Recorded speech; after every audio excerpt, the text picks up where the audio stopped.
Live and local inside the CBC Construction Studios. Get ready. Deep center field and heading for the horizon. Sports Talk Radio will never be the same. Onion pickles, onions, pickles. The Afternoon Underdogs Way back and gone. on ESPN. Northwest Florida. And a good afternoon, Northwest Florida. You are tuned in to the Afternoon Underdogs, 104.3 ESPN, Northwest Florida. We are coming to you live from the CBC Construction Studios. Visit them at cbcconstruction.com. You can call the show and you can text the show on the Red 7T's phone line, 850-215-6290. We are streaming on Facebook, Twitch, and YouTube. It is ESPN Northwest Florida for all of those areas. You can like, share, and subscribe to keep up with what is going on here at the studio all day, every day. And be sure to download our app. We're on the Google Play Store. We are in the Android Store. We are in the Apple App Store. Type in ESPN Northwest Florida. You'll see our little icon. Download us. Take us with you everywhere you go. And visit the website ESPNPC.com. Right now, beach flags are yellow, but it is kind of cloudy, kind of rainy out there, so probably not the best time to be hanging out at the beach right now. And the weather in the tropics, that whole kind of weird low that was spinning by that had a chance of developing off the coast, still has a chance, but it looks like it's getting past us. So we might not see some tropical activity over the next few days, but be prepared for some more rain and just be prepared in general for tropic activity, because guess what? It's Florida, it's summer, it's hurricane season. Be prepared, everybody out there. James Fife in on the Afternoon Underdogs. With me is Chef Ross. Chef, how we doing? We are doing great. Bone Crusher on the ones and the twos. How we doing? Hi. All right, guys. So great Wednesday. Tuesday was yesterday, and Tuesday is the day for an All-Star game, isn't it? Yep. It's always on a Tuesday. Always after a Monday when you get the home run derby. And last night's All-Star game, quite the entertainment, if I do say so myself. A game that ended in a swing-off. The first time that we have seen a game end in a swing-off. It was 6-6 when we left the ninth inning, and then we get to see the guys coming up and just taking the hacks. So how did we get there, though? Well, in the first inning, Kettle Marte gets a double into right field, and Ohtani scores. That gives the National League the lead with 2-0, because following right behind Ohtani, Ronald Acuna Jr. No more runs until the sixth inning when we see Pete Alonso taking a bomb out to right field at 367 feet. Tatis and Donovan score with Alonso on that home run, giving the National League the 5-0 victory at that point. Let's just go a few more batters down the list. How about Corbin Carroll getting a home run to right center at a massive 414 feet for the National League to have the 6-0 victory after 6 innings? What happened after 6 innings, Chef Ross? I have no idea. I shut it off after that home run. Nothing happened. So what did happen, though? All right, in the 7th inning, Brett Rooker comes up to the plate and gets the home run for the American League to get them on the board. Alejandro Kirk and Jonathan Aranda also score for the American League, getting it to a 6-3 game. Then later on in the 7th inning, Bobby Witt Jr. grounded out to second, but Ronald Garcia scores from third base for a 4-6 game. Then going in to the 9th inning, a close game, a 6-4 game in favor of the National League. Well, the American League comes up to bat first because, well, we played this game in a National League park. Bobby Witt Jr. again being the hero for the American League. Doubles into right field to get Byron Buxton to score. So guess what? That makes it 6-5. Ooh, close game. Then the next batter. I feel like the I'm next there. guy. We got Quan Popcorn. from the Get your Indians. popcorn. Coming on up. Reached on an infield single to third, and Bobby Witt Jr. gets the score to make it 6-6. So what do we do now? We're tied Extra innings? Nah, we're not doing extra innings. How about a swing off? Banana ball. So very similar to banana ball. Let's go that way. That's a good descriptor of it. So the National League and the American League, the next three guys that are coming up get to be in the swing off, or you can bench them and bring somebody off the bench to be in the swing off. National League did that and put Kyle Schwarber in. That was the big key right there. So three guys get to come up. They get 3 swings of the bat each. However many home runs you can get, that's how many home runs you got, goes on to the total. Each team gets 3 guys. Each team gets basically 3 outs for each guy. And the National League, led by Schwarber, getting all 3 of his balls out of the ballpark, come away with 6 home runs. The National League, 6 home runs. The American League, 5 home runs. Kyle Schwarber, the big hero for the game, for the National League, but did not get the MVP award because there was a stipulation that the MVP award went to somebody during the 9 innings. So, kind of odd on that. The guy that actually won you the game can't even be in the running. The most valuable player of the game cannot be the most valuable player of the game. Yeah, that's one I think they need to revisit. Yeah, other than the bonus check for getting MVP, does it matter? Are we going to remember in 5 years who the MVP was? I mean, they'll probably mention it on a broadcast in 5 years, but that's about it, yeah. Who was the MVP of last year's All-Star game? Exactly. Probably Ohtani or somebody. I don't know. I'm just pulling out somebody really popular at the time, you know. Yeah, so I guarantee you they got a paycheck, though, for getting MVP. Oh, yeah, you probably got a nice little bonus. Guarantee you probably got a nice little piece of hardware, too, to take home with you. A nice glass bat. So what was your take on the swing off, Chef Ross? I didn't watch any of it. I literally turned it off when the NL was up 6-0. I already suffered through 2 ball strike challenges. Both of them were overturned. Both of them leading into outs. Well, one of them was strike 3 in the first inning. First inning. And honestly, in my mind, the pitch looked a lot more in the strike zone than what K-zone showed it. So, yeah. And then the second one, the very next pitch, the guy grounded to second base after the strike was overturned into a ball. So they were both turned into outs and not very productive for the offensive team. And I'm like, it's 6-0. They're covering the spread. I've got some things to catch up with on the DVR. I'm going to just tune that in. And then I wake up this morning going, what's this swing off thing? 6-6. The game ended in a tie. What? BC, did you watch it? Got any opinions on the swing off? I'm casually watching the game, right? And it was a nail biter at the end. Then I walk in the room later and they're doing the swing off. I'm like, what is this, a replay of the home run derby? And then I'm shocked to realize the stupid rule, the swing off thing at the end. I'm like, this is horrible.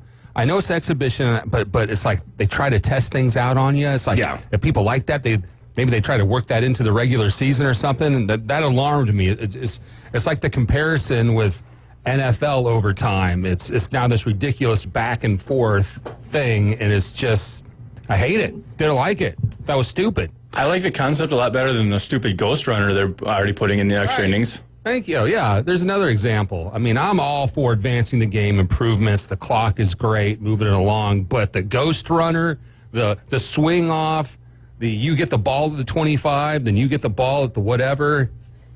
Yeah, for me, the swing off in the All-Star game, at least they did it there. You know, they're not introducing it into like a regular season game or into the playoffs or something where I really don't want to see it. Should they have played an inning or 2 more of baseball to try to sell it out that way? Probably. Do they need to go to 15 innings? No, they don't, not for an exhibition game like that. So it gives you some closure. It gives the fans what they want, which is home runs. That's the big driver right now. Everybody loves watching the long ball. Now, I do not want to see this even experimented with at the minor league level for, look, we've done 9 innings and we're tied. Let's try this out, guys. No. Have a dance off. You know? Yeah, I'd rather, that's almost as bad. You know, it's the same thing I complain about with the NHL and with the IIHF having a shootout at the end of the game. It's not my thing. I do not care for it. It does not represent how the game is played. It doesn't represent how you build a team.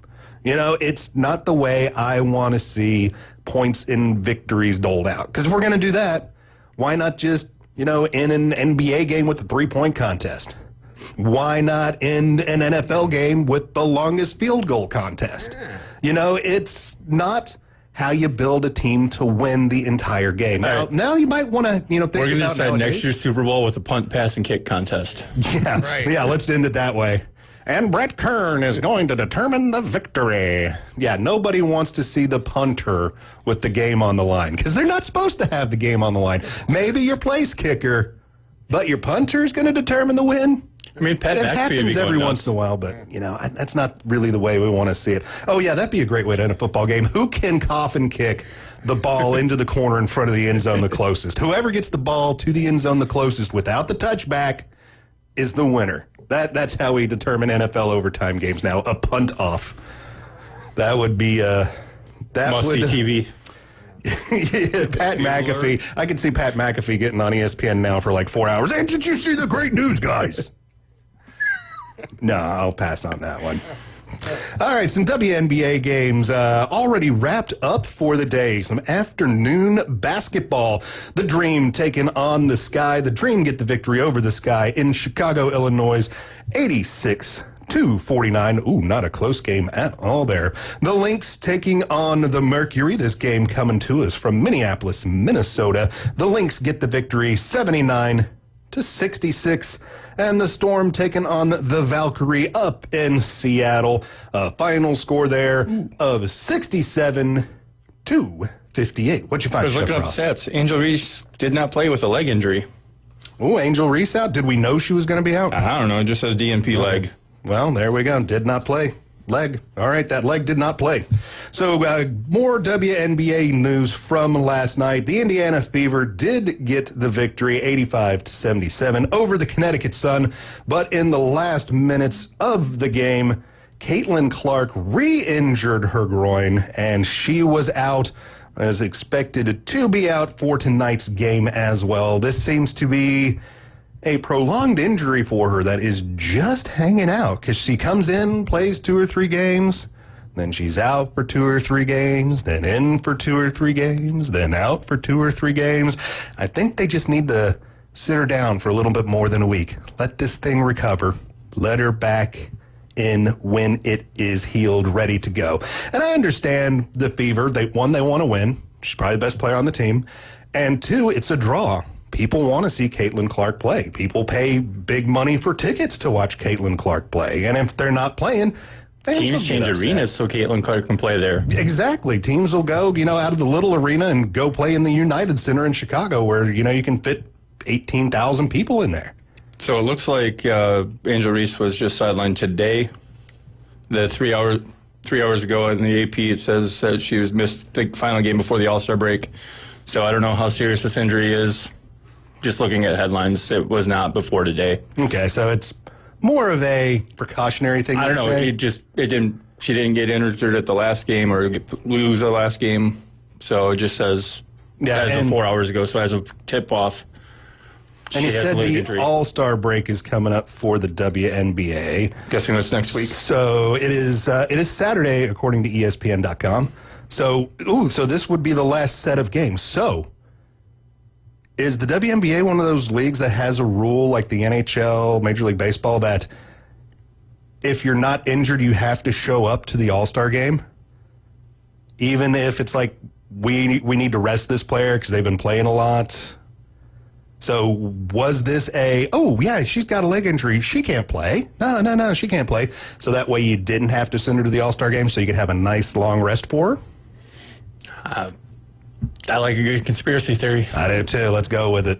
Love that. So, hey, I love it when my little tinfoil hat starts growing out of my head. It makes for some interesting things. So, Chef Ross, you were bringing up something to me earlier today about the Oakmont Country Club. Oh, yes. Fill me in. The Oakmont Country Club has suspended, who is it? Wyndham Clark. Wyndham Clark. Because of his altercation he had with the locker room after some terrible golf play when the PGA was at Oakmont Country Club.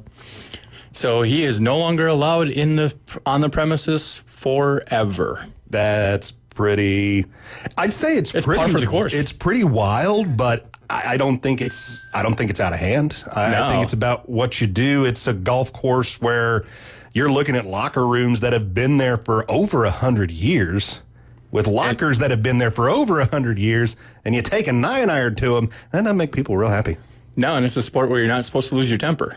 Like us out there, not professionals, chuck clubs all over the place, but a professional outside of Happy Gilmore does it, and it's very, very frowned upon. Yeah, because did you see the pictures of it, Ross? Yeah. I mean, he got his money's worth. He took that club to it. He was making sure that whoever walked in there next saw that he was a very, very disgruntled golfer and that he was upset by what happened to him. So I guess that means if at the PGA or if the U.S. Open or any of those, big tournaments go there again, guess who can't show up? I mean, that cuts into your, livelihood a little bit. I mean, I wonder if that's going to calm him down at all. 'Cause didn't he get in trouble for some other things similar to this earlier? I don't know. I remember talking about this incident when it happened because I was here with Ryan on the inside drive.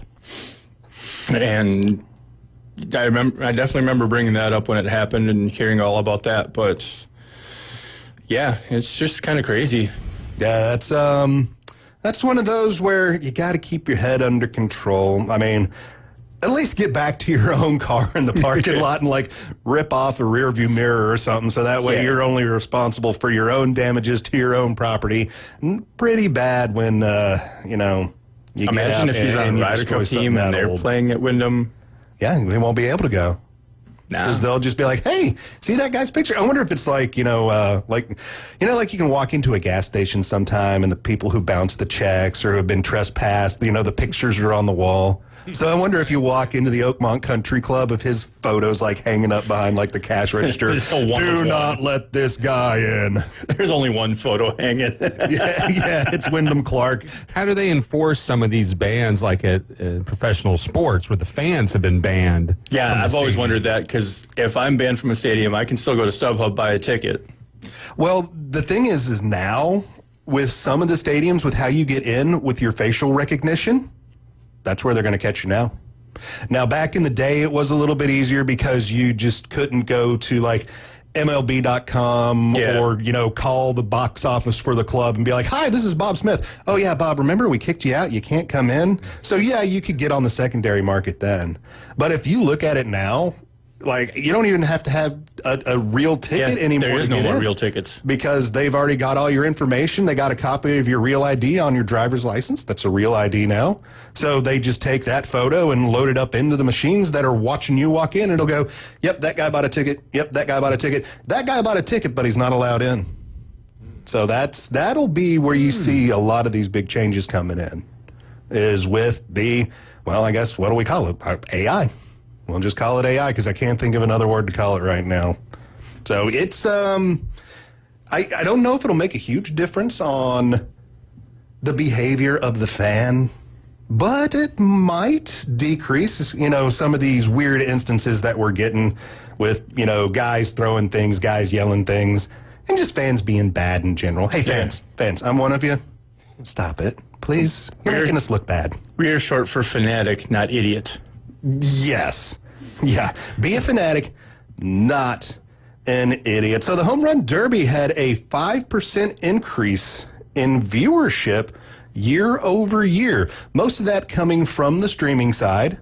But if we look at it, streaming is the side where viewership for television and things like that is growing because the cords are being cut. Yeah. And any increase is a good increase. I've always wondered, at what point do they send the information to gather? Because if I'm watching the first hitter, does that count? Or if I turn in on the third round, knowing it's a close match because I get notifications on my phone? For the internet, there's two ways the television counts that.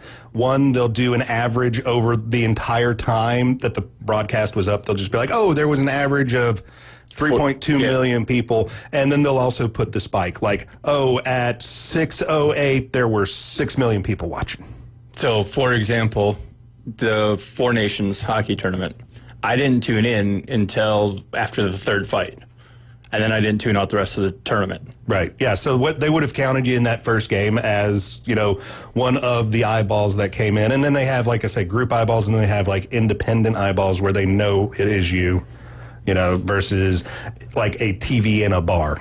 Yeah. Because they'll pick up both of those things. They'll more or less know from like where it's being tracked back from on your VPN and whatnot that where it is. And if it's like a mass watching thing or a actual individual. So that does make a difference there on viewership. So happy to see baseball collecting more fans. We need that because baseball needs to grow. Baseball needs to grow like being in the Olympics.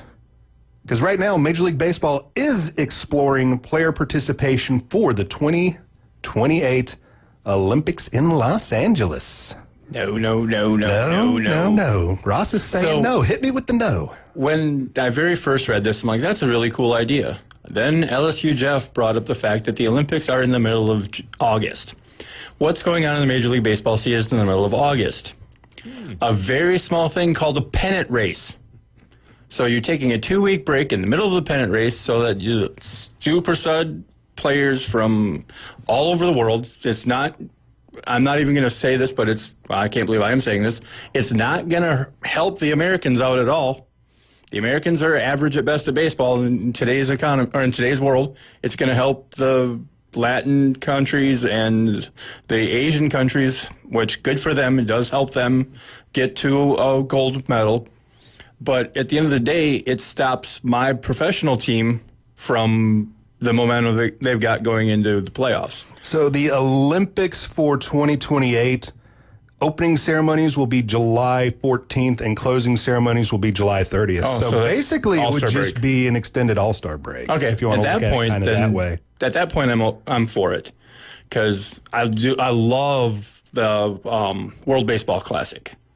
Oh, I think this could be very similar to a World Baseball Classic, and Major League Baseball has said that they're going to keep the World Baseball Classic as well with maybe, and I mean, this is not written in stone yet on if they are going to send players. It's in the exploratory process if so it's far. This time of the year where we're not quite into the pennant chases, I'm all for it. And expand the game, globalize the game, show off Shohei Ohtani, show off the big dumper, show off all of our big names to the world, and that helps globalize the game. Look at what the Dream Team's done for European basketball. Oh, absolutely. The Dream Team going to these NBA or going to the Olympic Games. Now, I mean, now look at the original spike was to get that gold medal back to America. Yep. If we take that approach to MLB, it's not going to work. Americans are the world is on a lot more level playing field in baseball today than it was in basketball in '92. I think it'll help out a little bit because the Japanese league and the Korean league, for all of the baseballs that have been in the Olympics, because not every Olympic has had baseball, but when there was baseball, the Japanese league and the Korean league took the time off to be there. So they were already sending their best, minus the guys that were, playing MLB. in Major League Baseball over here. So it will help with the Americans, but as you say, it's also going to give like the Dominican Republic a big boost in baseball because they'll get all of their really great players back because all of their really great players are here already. Unlike Japan, Korea still keep like their good players still stay over there. Like we really don't see those guys coming here until they're great. Unless they're the anomaly of Hideo Nomo, Shohei. Yeah, where it's just the other dude for the Dodgers who is struggling on the mound right now. Yeah, Yamamoto. Yeah. All right, guys. How about when we come back? The National Basketball Association has used the E word. We'll talk about it when we come back. This is the Afternoon Underdogs coming to you live from the CBC Construction Studios.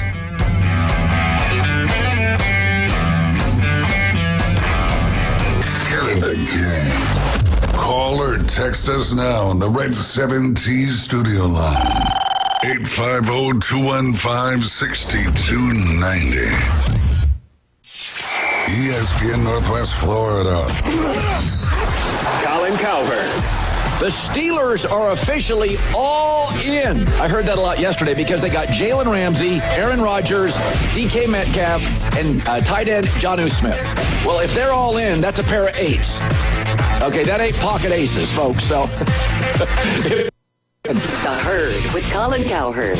Weekdays, ESPN Northwest Florida. This is Joanna with ESPN Northwest Florida. Here is your weather forecast on this Wednesday afternoon. The remainder of the day, definite thunderstorms and some clouds in 84 with a moderate breeze around 15 miles per hour coming out of the south. For tonight, a mixture of partly cloudy skies and very light showers and a low near 80. Tomorrow, partly sunny in the morning followed by definite thunderstorms and a high around 85. This weather forecast is brought to you by Earthworks of Northwest Florida. Thank you for keeping that dial on ESPN Northwest Florida. Rely on it. Golf is a game that should be fun, but to have the most fun, you need to play your best.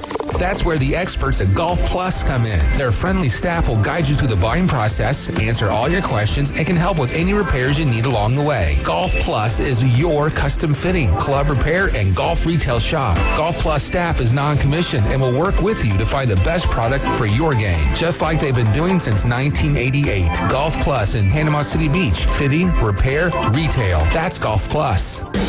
With over 65 years of combined experience, Instant Replay Sports Cards is happy to help you take your collection to the next level. They carry all the new hobby boxes, signed memorabilia, and supplies. New and vintage cards and Pokemon. They sell and trade cards and are always looking to buy. They're an authorized source for Topps, Panini, Upper Deck, and Leaf cards. Instant Replay Sports Cards is open 7 days a week at 752 West 23rd Street, down from Academy Sports. It can always be reached at InstantReplaySportsCards.com. Transmitting from the CBC Construction Studio. From the diamond to the end zone, from the studio to the sideline, we're the destination for sports on the Gulf Coast. ESPN Northwest Florida. Now back to the Afternoon Underdogs. You are tuned in to the Afternoon Underdogs, live from beautiful Panama City Beach. 104.3 ESPN Northwest Florida is where your radio dial is. We are in the CBC Construction Studios. Visit their website, cbcconstruction.com. You can call and text the show on the Red 7T's phone line, 850-215-6290. We are streaming on Facebook, Twitch, and YouTube. Like, share, and subscribe, ESPN Northwest Florida. And be sure to download our app so you can go everywhere with us. And ESPN Northwest Florida is your home for the Braves on the Gulf Coast. Braves baseball will return again on Friday. They will be taking on the Yankees at Truist Park, so the Braves will be at home. 6:15 for the first pitch on Friday, 6 o'clock for pre-game festivities. Atlanta Braves baseball on ESPN Northwest Florida is sponsored locally by Bill Bird Kia, PCB Hobby, Panama City Toyota, Hewitt Tire and Auto, and Hometown Towing. So before the break, I said the National Basketball Association used the E word. So speaking after the NBA's Board of Governors discussed the topic of expansion at meetings this week, Commissioner Adam Silver said Tuesday that the dialogue about whether to potentially add teams to the league will continue with additional research. So they're not saying that they're going to add teams. So you're saying there's a chance? They're saying that they're thinking about adding some basketball teams to the National Basketball Association. So let's think about where all the teams are right now. And let's think, where are you going to put teams? I'm guessing they're probably looking at maybe I'd say adding 2 teams, make it 32, so that way you'll match the NHL. That way, you'll match the NFL as well with 32 and 32, and it keeps everything even. Yeah, so baseball's the only one with an odd number of teams. Baseball's at 30 now. I thought they're 31. No, they're 30. There's one extra NL team. No, they did that. That got balanced out when they moved the Astros from the National League into the American League, because the National League Central had 6 teams for the longest time, and the American League West had 4 teams. And then they just balanced that back out. But let's look at potential landing places for the National Basketball Association. So, a lot of people have been saying Seattle. And that one's a good one. That makes sense. Seattle has had a team in the past. There is an arena there ready to go, and it's an arena that has been updated, has been modernized because of the Seattle Kraken moving on into that arena. So you've got an arena ready to go. You got a fan base that I think is kind of ready to go.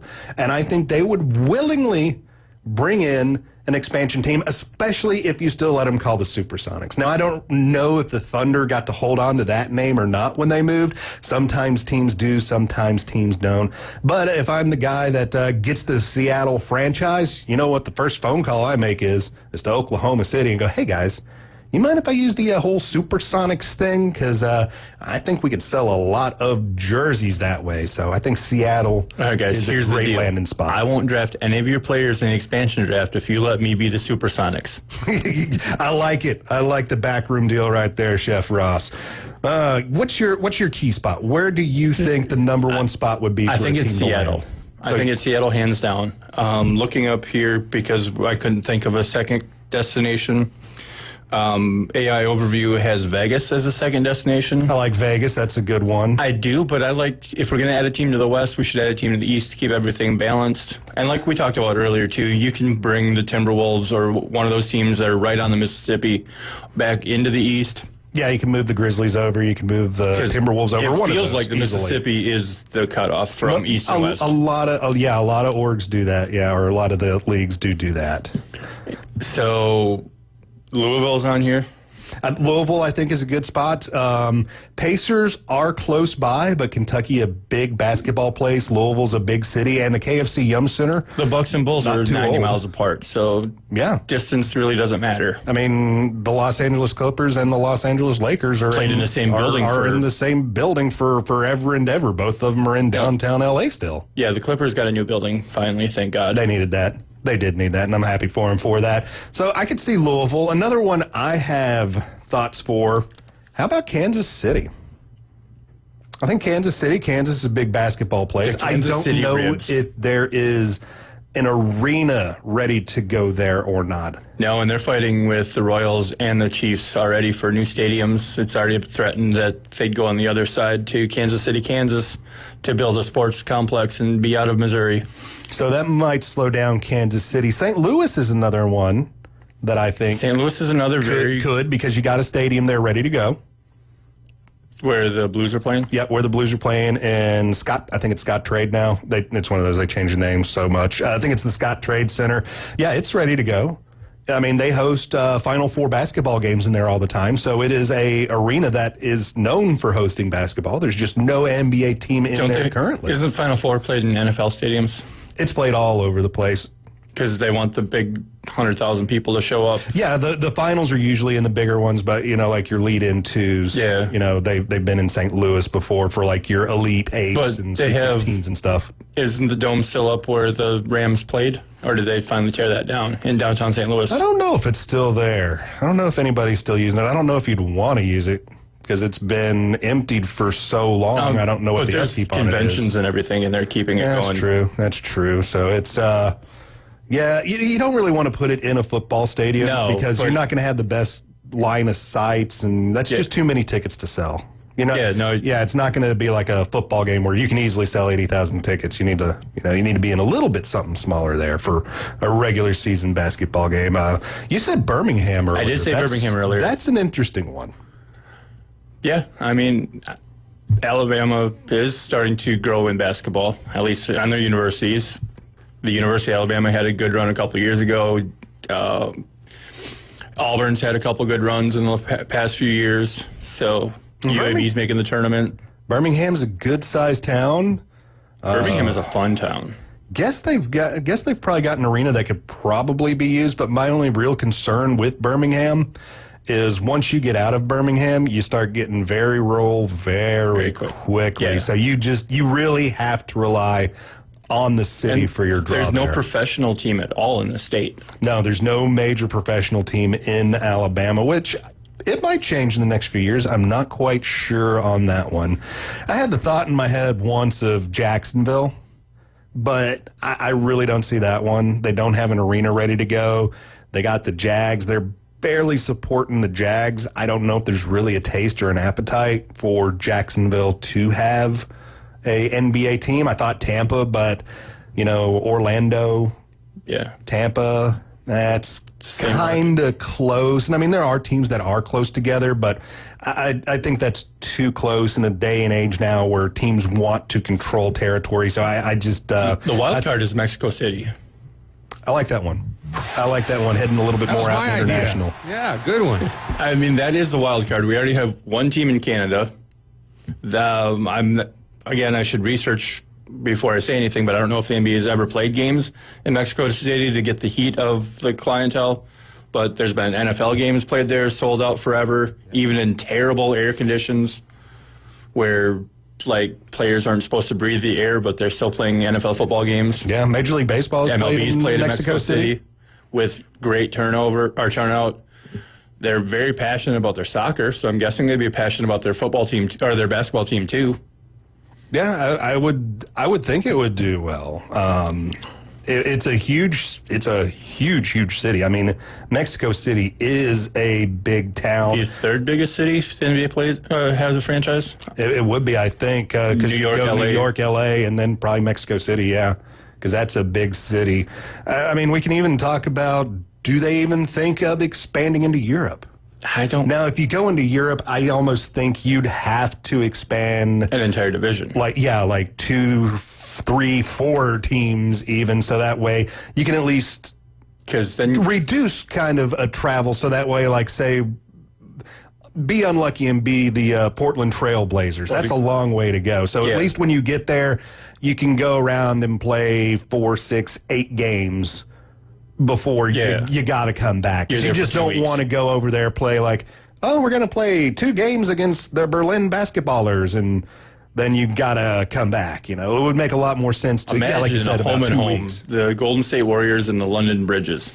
Oh, so Tuesday in Golden State, Thursday in London. Oh, you would be so dead jet lagged.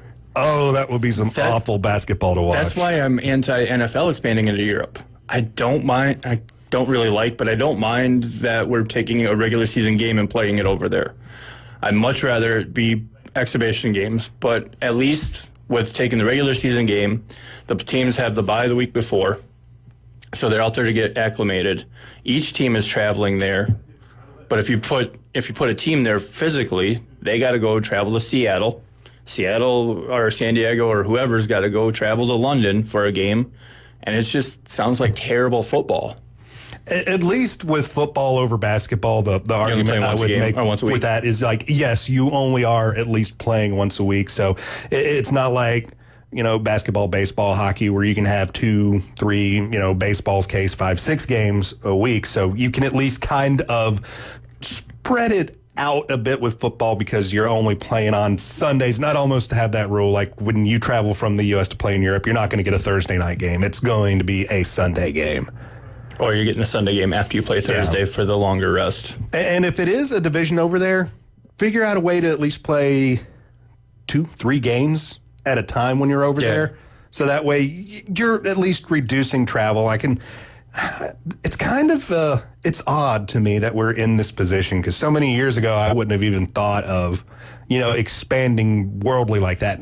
Canada, I've always thought expanding into Canada because we've already had, enough cross borders with the NBA and the NHL and Major League Baseball that made sense to me. And then getting into Mexico makes sense. Neighbor right there, we can reach it.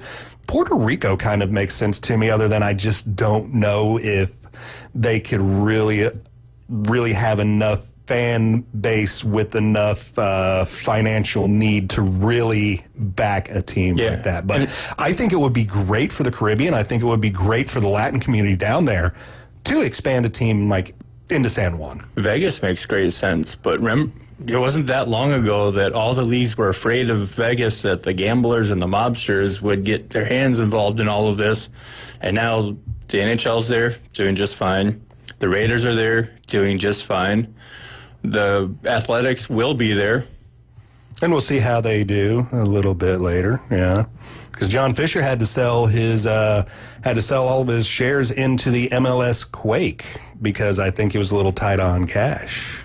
Because I saw that come through. I was like, MLS Quake sold. And I was like, ooh, really? Isn't that the John Fisher team? And then digging into it, it's like, that is the John Fisher team. Is he having a little bit of issue raising some funds for that stadium that he has to go out and sell? Cash, the dude that bought the Tampa Bay Rays for $1.7 billion. Zalapsky. His net worth is $1.7 billion.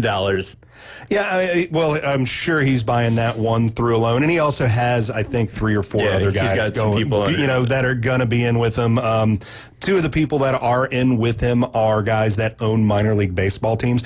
I like that. That is somebody in the room making decisions that has been at least involved in the business of baseball, because it's a little bit different. Baseball is a different business than building and selling houses. Really, really is. All businesses are different than other businesses. This radio station, totally different than, building and selling houses. This radio station, totally different than running a Major League Baseball. This radio station, totally different than a music radio station. Exactly. Everything has a little bit of its changes. Coming up next, we are going to build a fantasy baseball team out of movie characters. Chef Ross got me on this one, and I've been looking into it, so we are just going to have to try it. This is the Afternoon Underdogs, live from the CBC Construction Studios.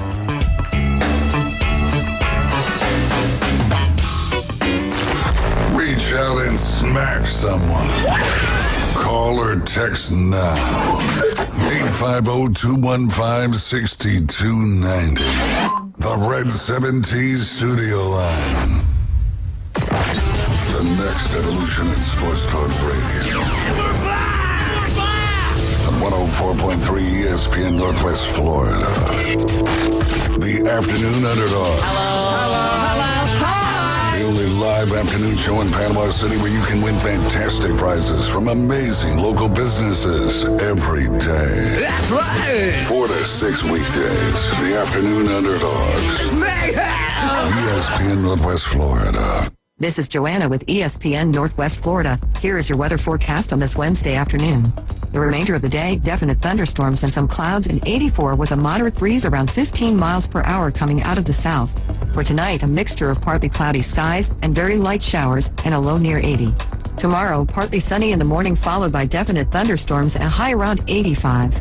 This weather forecast is brought to you by Earthworks of Northwest Florida. Thank you for keeping that dial on ESPN Northwest Florida. Rely on it. There's a reason we call it the big one, because the biggest deals of the year are happening now at Panama City Toyota. And you can get 3.99% APR on the award-winning Camry, plus 90 days until you make your first payment, and 3.99% on the new RAV4, plus 90 days until you make your first payment. Get 2.99% on the bold Tacoma, or take the lead and get 1.99% on the powerful Tundra. The big one. Right now at Panama City Toyota. Offers expire August 4th. For details, visit PanamaCityToyota.com. Are you looking for a place to take a leak? Do you have a truck, tractor, or other hydraulic equipment leaking or not performing as it should? At Reliable Hydraulic Solutions, we can get you back to work. Do you have a busted or leaking hose? Hydraulic cylinder or pump needing repair? If competitive pricing and a quick turnaround are what matter to your business, come see us at Reliable Hydraulic Solutions. Or you can give us a call at 850-326-3000. Reliable Hydraulic Solutions, 6840 Highway 77 in Southport. The best place in town to take a leak. Broadcasting from the CBC Construction Studios. Eat, sleep, game. This is your sports obsession. Now back to the Afternoon Underdogs. ESPN Northwest Florida.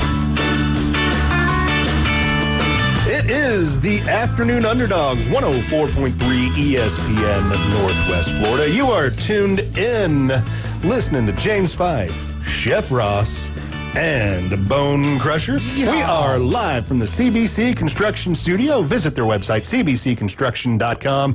Give us a call on the Red 7T's phone line. 850-215-6290 is your way to get a hold of this show. And we are streaming on Facebook, Twitch, and YouTube. Make sure to like, share, and subscribe. Download our app, and you can rely on ESPN Northwest Florida for the most accurate forecasts and active weather updates from Joanna.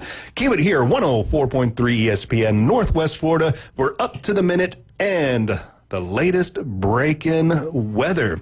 The weather is brought to us by Mid-South Lumber, Ellis Agency Insurance, and Earthworks of Northwest Florida.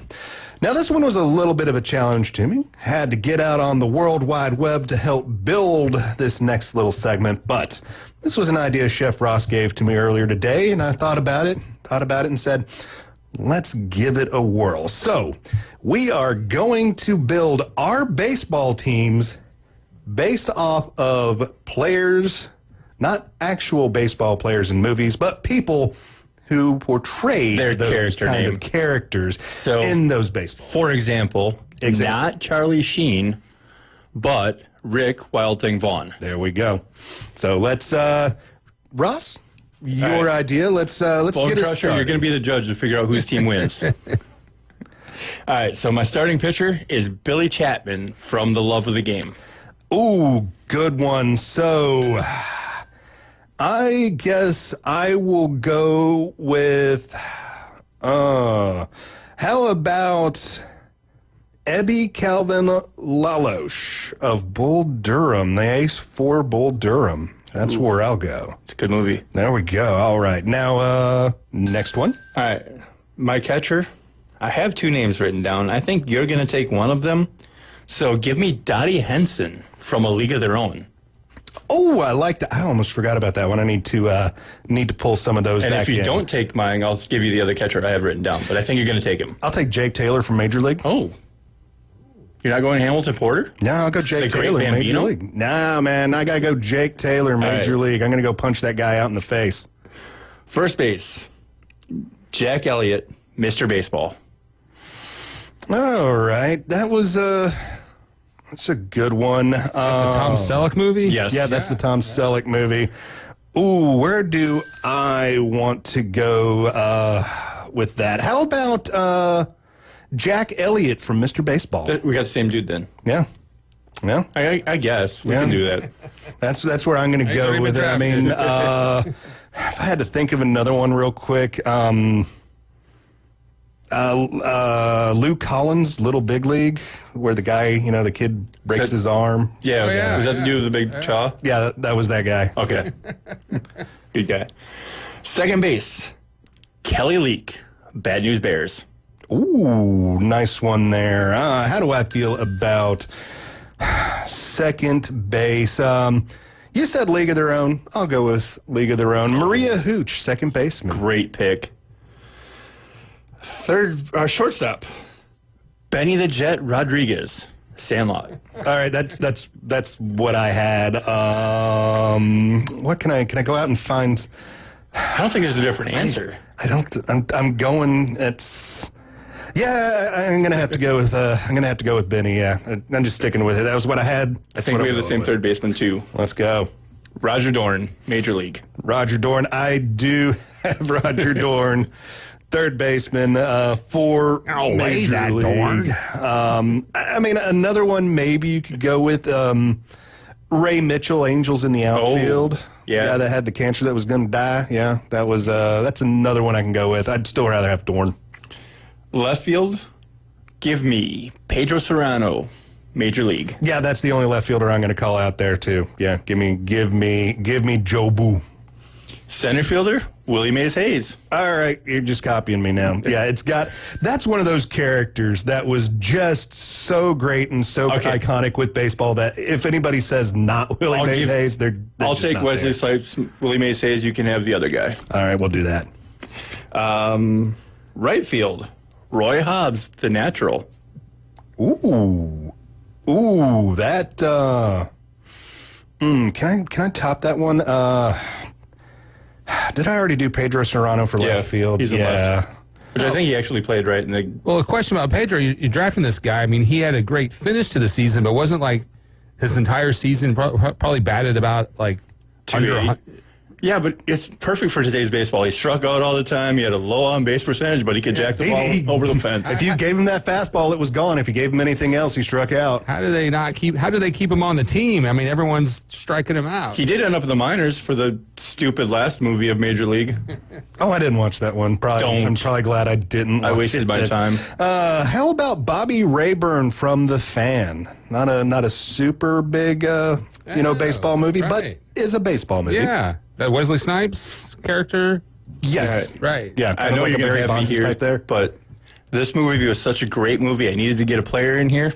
My DH is Billy Brubaker, the catcher from Summer's Catch. Ooh, give me Roy Hobbs from The Natural. Yeah, I've already, yeah. You had him in the outfield. I have him in the outfield. DH. And then everybody's closer, Rick Wild Thing Vaughn. Give me Vaughn. Give me Vaughn. I mean, that, again, like Willie Mays Hayes, one of those characters that you just know that, like, when you see it, it's like, oh, yeah, that guy. Yes, I love me some Ricky Vaughn. I mean, was there even really any competition for a closer other than Rick Vaughn? I can't think of one. I can't either. I don't know if this guy was a closer. Jim Moore. Well, it was a real guy, but it was that Disney movie, The Rookie, with Dennis Quaid, Jim Morris, who was a real pitcher, but he was a relief pitcher. Yeah, he was relief. Yeah. That was a good movie, too. How about, here's kind of, how about Monty Brewster? Wasn't he a closer? Oh, yeah. Brewster's Million. Yes. No, I think he was a pitcher. I don't remember if he was a closer or not. But his thing was, I can go 3 innings against anybody. Yeah. So that's made it sound like to me he was at least a middle reliever or a starter, but. Yeah, Richard Pryor, man. Let's get Richard. So, again, I've done this list twice. You've done this list, and none of us have squints. He was an outfielder, right? I cannot remember his location. Or we don't have Smalls. You're killing me, Smalls. You're killing me. And again, another outfielder, wasn't he? Those two were the outfields. Yeah. So it was good. And Benny the Jet told him to hold up his glove, and I'll do the rest. Hold up the glove, and let me do the rest. So who's your starting pitcher? My starting pitcher was Chapman. Chapman, all right. Did I give one out? Yeah. Okay, all right. That was the first position we started with. Yeah. Any other honorable mentions you want out of that? Anybody else that you got on the list that you just, you gave us Squints. So that's probably a good honorable mention. Squints, just because he begged Wendy Peppercorn and married her. Let's see, how about... I'm just trying to roll through. Bears. Yeah, there's got to be more of those that we are just missing. How about Bugs Bunny? Bugs Bunny played a lot of baseball. Bugs Bunny played every position. He was out there, just throwing, pitching, batting, everything all at once, man. He was the utility man of utility. Yeah. What was his stats? Thousands, man. He probably had a slug of 4,000, on base of 1,000. Yeah. Nobody could get Bugs Bunny. Hitting average of 1,000. I love it. How about a manager? Any managers for you? Oh, shoot. Who's the dude from Angels in the Outfield that adopted the kids? Oh, yeah. I am totally... Danny Glover is the character, or the actor. Right. What's the character name? Oh, God, I'm blocking. I feel so bad right now. That's who I'm going with. I have a feeling either you're going to go with him or he's my honorable mention for the next guy, but go for it. Let's see. How about... thinking hard on this one.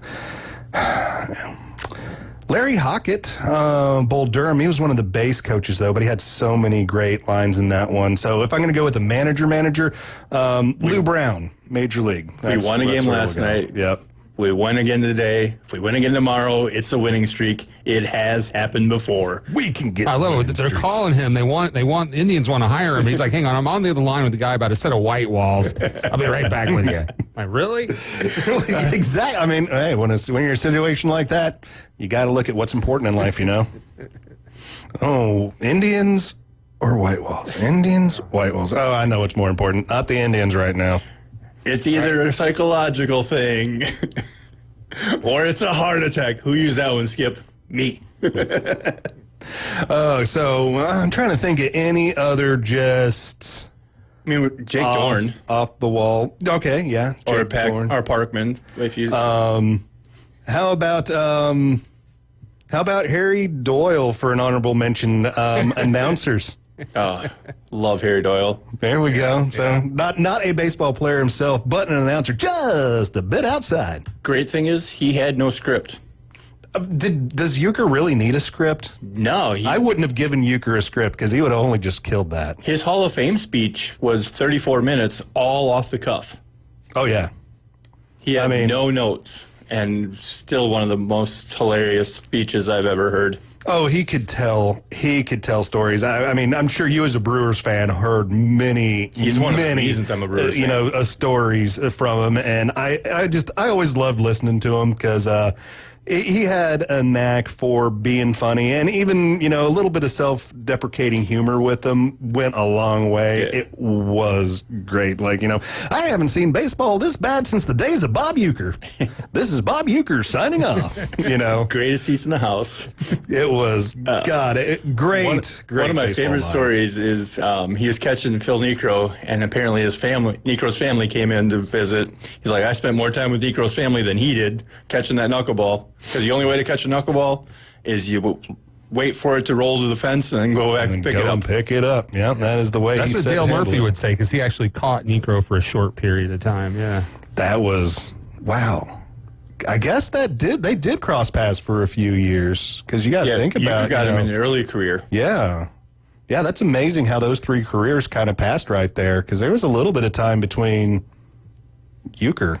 And Murphy. So, that's amazing. 7 degrees of separation. We're all not really that far separated from each other after all, are we? Yeah, I like that one. There was a crazy Lombardi to Belichick every NFL season up until Bill got fired that had either Vince Lombardi or somebody else or Bill Belichick. Yeah, and in terms of a 7 degrees of separation type thing, you could get from Bill Belichick to Vince Lombardi in 7 people. It was like 2, but yeah, that's crazy. I mean, that's crazy. Same kind of craziness that Minnie Minoso had connections to Major League Baseball just a few years ago. Because of Tony La Russa, going back in and managing again, and Tony La Russa managed Minnie Minoso, who, stopped playing baseball sometime in the early 50s when he was in his 60s, So imagine that, Tony La Russa, he literally managed guys that were born from 1900 to 2010. Can you imagine, just how different it would be from dealing with Minnie Minoso versus dealing with some kid that just got drafted by the White Sox. That to me is just crazy on how 7 degrees of separation. But it is the top of the hour. When we get back, we will discuss the ESPY Awards because the ESPY Awards are tonight on ESPN. This is the Afternoon Underdogs coming to you live from the CBC Construction Studios, 104.3 ESPN, Northwest Florida.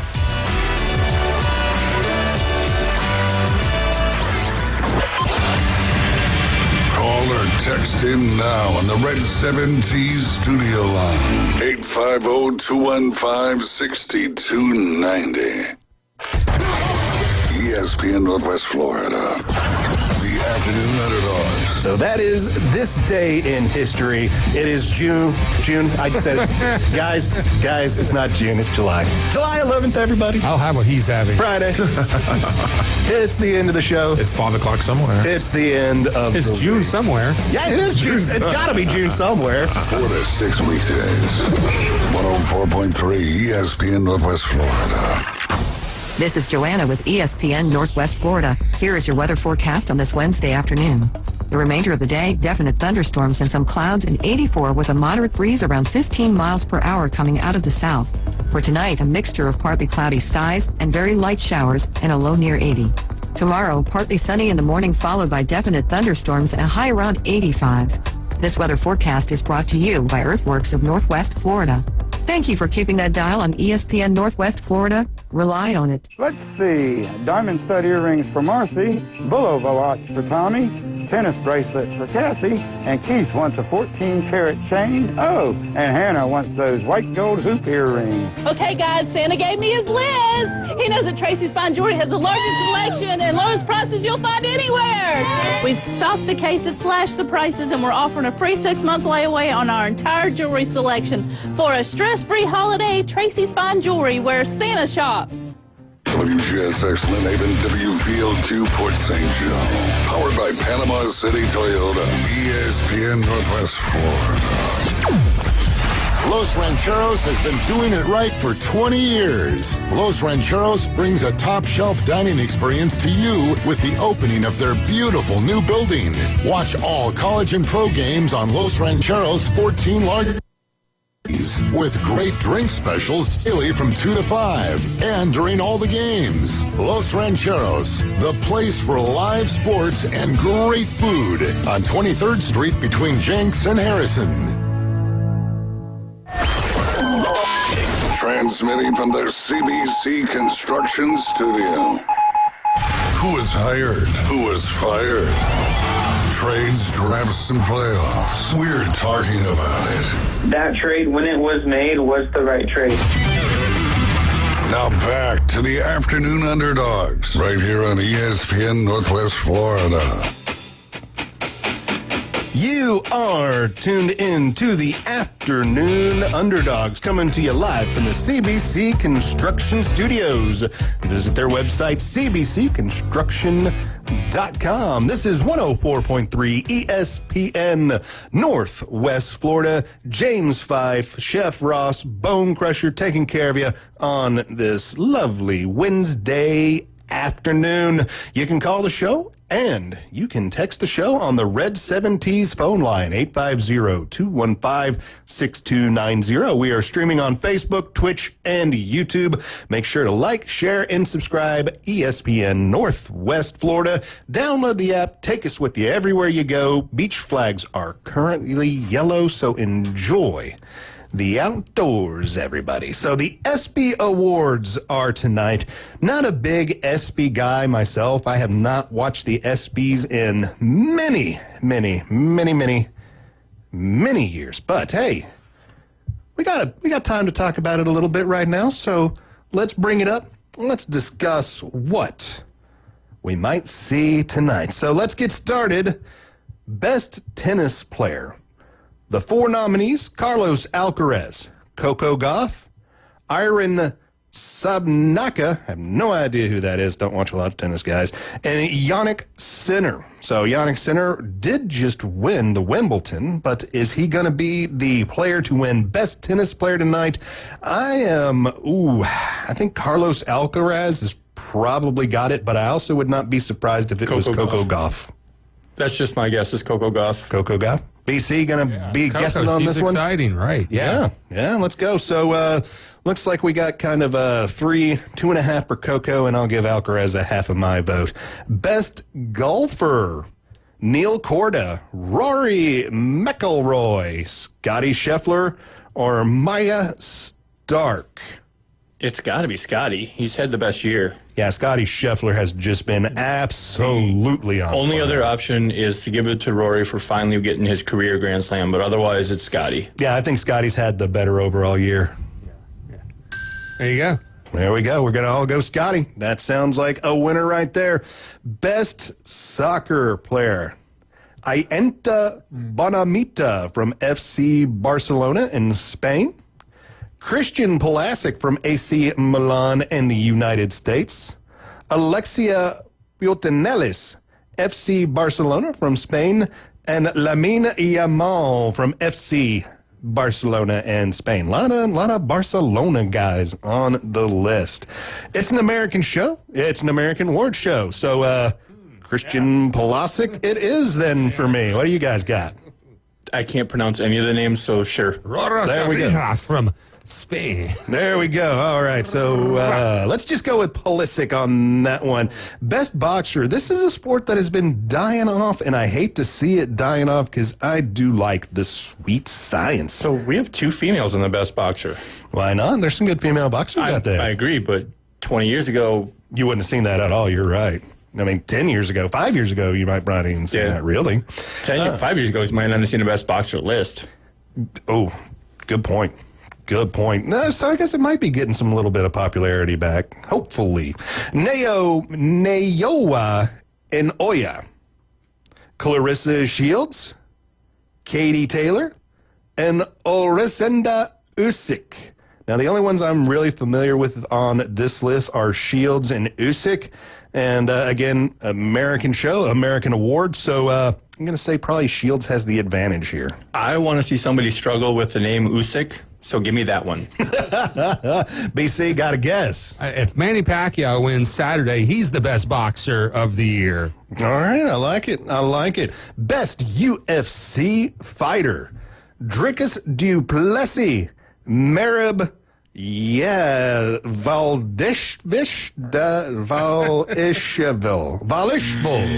Yeah, thank you. I just needed that one. Get me out of it. Kayla Harrison and Ishmael Makhanev. All right. I know nothing about the UFC, so give me the name that I couldn't pronounce so I can have somebody on stage at least pronounce it for me. What you got, Ross? I'm going to go easy and give me Kayla Harrison just because I can pronounce that easily. Name that we can go with. BC, anybody for you? Bueller. Best driver. So this will encompass NASCAR, IndyCar, F1, basically any kind of driving type sport out there. We got Joey Logano from NASCAR, Alex Palou from the IndyCar series, Oscar Piastri of the F1, and Max Verstappen. I have got to go with Max Verstappen. He has just been crushing the F1 series here lately. I'm going Joey Logano. Oh, he likes Logano. Well, that is true. Yeah, let's do it. Let's go. All right. So BC going in with Logano as well. The best WNBA player. This is not voted on by the players. Not voted on by the players. Absolutely not. Caitlin Clark of the Indiana Fever. Nafsaya Collier of the Minnesota Lynx, Brianna Stewart, New York Liberty, and Aja Wilson of the Las Vegas Aces. Chef Ross, I'll let you go first. I personally think Stewie's a better player, but it's going to go to Caitlin Clark. I think you're right. It might be Aja Wilson, just so we can have a little bit of controversy to talk about in the future. But Caitlin Clark is the driver. Caitlin Clark is selling the tickets. Caitlin Clark is a great basketball player. So I'm going to say they are going to end up giving that one to Caitlin Clark. Caitlin Clark has changed the game for women's sports. I was just thinking about this the other day. You know, fads have come and gone. Every time, for example, they try to get soccer or hockey in Atlanta, it never really. We got the MLS now, but for years it's been a struggle. 100%, I agree with you. But she's changed the landscape. This is best player, not most influential. And I think on the court, Brianna Stewart's a better player on the court. I believe this is going to Caitlin Clark for the reasons you said, and everything that is factual, that she's changed women's sports for the good. Well, how does she change women's sports so profoundly if she's not the best player out there? I think she's got the most backing right now because she's a top 5 WNBA player right now. Is she without a doubt the best player in the league? I'm not sure. But, I mean, she is absolutely in the conversation of being the best player. But is she the best? And you also got to realize this is also, I think it's like ESPN producers, writers, talent are the ones voting on this too. So they're also going to probably look at what's popular. You know, because a lot of, let's face it, what are award shows anyways? Popularity contest. That's the reason you get nominated is because you're popular enough that people know your name to nominate you. So I could see Caitlin Clark. She is one of the great players, but I wouldn't be shocked if it was somebody else. Yeah, and the only other name on that list that really stands out to me is Brianna Stewart, who I believe has more points. Like, Caitlin Clark leads in triple-doubles, but Stewart has more points and rebounds, I think. Yeah, Caitlin just right now, only knock on her right now is staying healthy. Team. Yeah, that helps too. Being on a better team usually helps with a lot of these, award type things because, well, the better team you're on, the more you're on television, the more you're on the radio, the more you're being talked about. So that does help you on that one as well.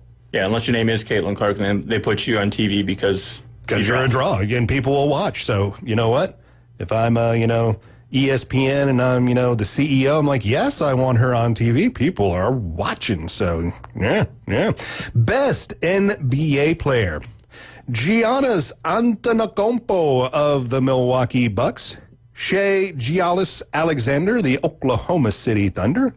Nikola Jokic of the Denver Nuggets. And Jason Tatum, Boston Celtics. SGA. You going SGA? Oh, I think it is going to be SGA as well because he just dominated the league this year and everybody knows his name and he got that nice shiny trophy for Oklahoma City as well. Again, Jokic is a better player, but SGA is going to get this. It's his year. What you got, BC? Jokic. Something I do want to point out here. 3 of those names? Foreign. Not American. When was the last time you really heard about the NBA being dominated by not Americans? Mm-hmm. It's a new thing going on. It is becoming a more worldly sport.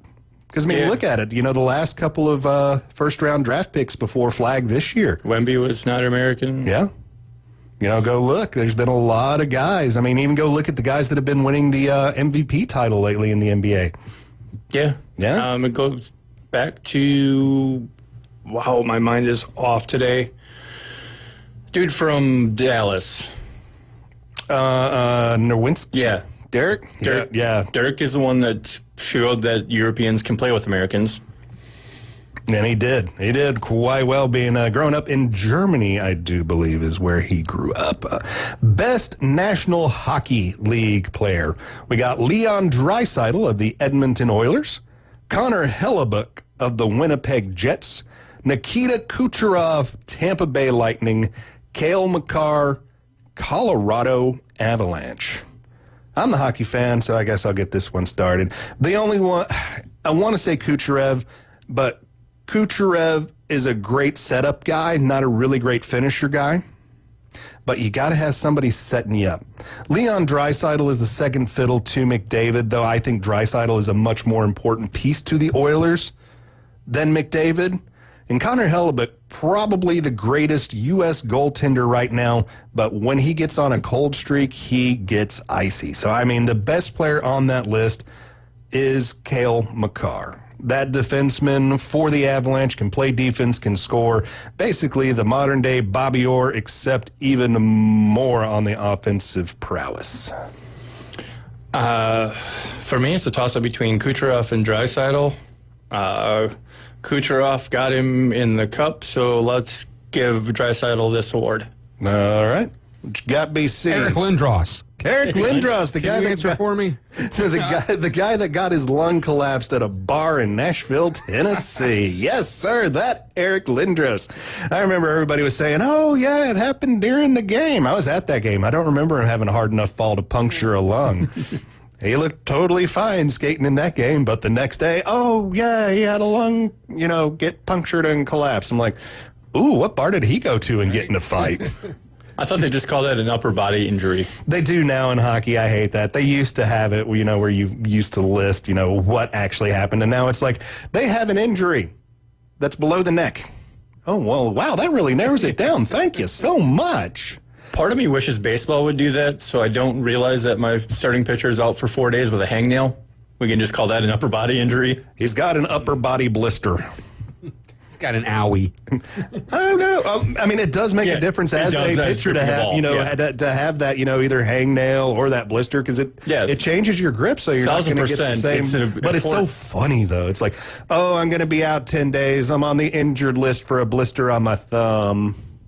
Well, maybe move them microwave ovens then. I don't know. All right. I hope somebody got that joke out there. Really, really hope somebody got that one. All right. Best Major League Baseball player. We got Freddie Freeman from the Los Angeles Dodgers, Aaron Judge, the New York Yankees, Shohei Ohtani from the Los Angeles Dodgers, and Tyreek Skubal of the Detroit Tigers. Who wants to take this one first? This is a tough one.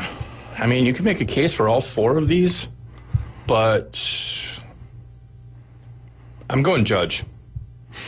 BC? Freddie Freeman. I like that one. I'm really Shatoni, but yeah, Freddie. Let's give it to Freddie. It's going to be Ohtani. He is just way too popular right now. But Judge had the numbers last year. I mean, he did, but it's Judge had the historic season last year. He did, but Ohtani didn't pitch last year. But he had the 50-50. He's looking pretty good this year. He's more talked about than Judge. I mean, but if I really wanted to give it to somebody here, I would give it to Skubal. Yes, for absolutely just dominating on the mound. But I feel like if I'm going to bet and I want to get a return on the bet, I'm going to put the money on Ohtani. Yeah, and for me, it's an actual coin flip between Ohtani and Judge.